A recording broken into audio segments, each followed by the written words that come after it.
California's Sierra Nevada mountains host the biggest and oldest sequoia on Earth, some close to 100 meters tall and up to 3,000 years old.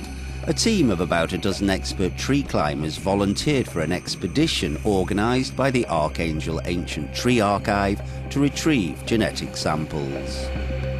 I think the replanting of trees, major trees around the world, is absolutely crucial as one of the constituent parts to mediating the impact of climate change.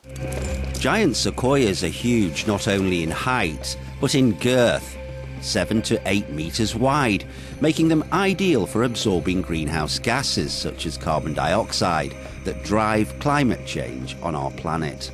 They live for 3,000 years. We feel like that may be something special in those genetics that could help resist the changes of climate change, global warming, things like that. We feel like if it's lived 3,000 years, maybe that genetics, maybe something special there. Climber Jim Clark has been collecting the tips of young branches.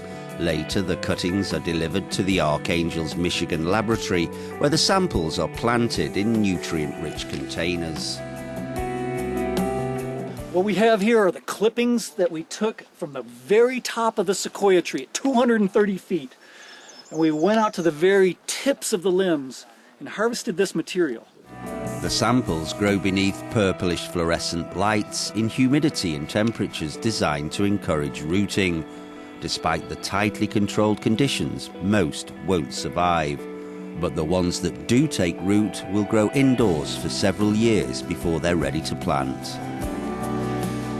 It's a biological miracle that this piece of tissue that came from a 3,000-year-old tree can be rooted, and we have a miniature 3,000-year-old tree.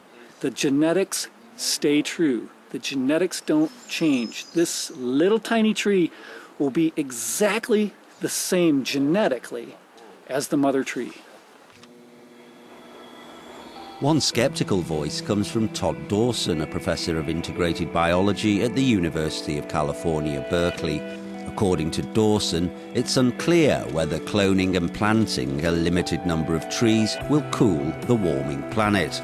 He is more in favour of a more direct approach, as curbing the use of fossil fuels and protecting vast rainforests. The pace at which climate is changing right now is faster than any time in past Earth history.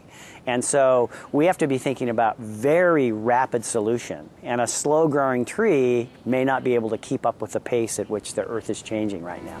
But there is no disagreement over the value of planting and protecting big trees. Moreover, for these arborists, doing nothing is not an option. Later this year, the Archangel team will plant up to 1,000 sequoia and redwood saplings in a cool, damp region of Oregon, where the trees will have the best chance to grow. Archangel says they have already cloned 170 species and planted around 300,000 clones.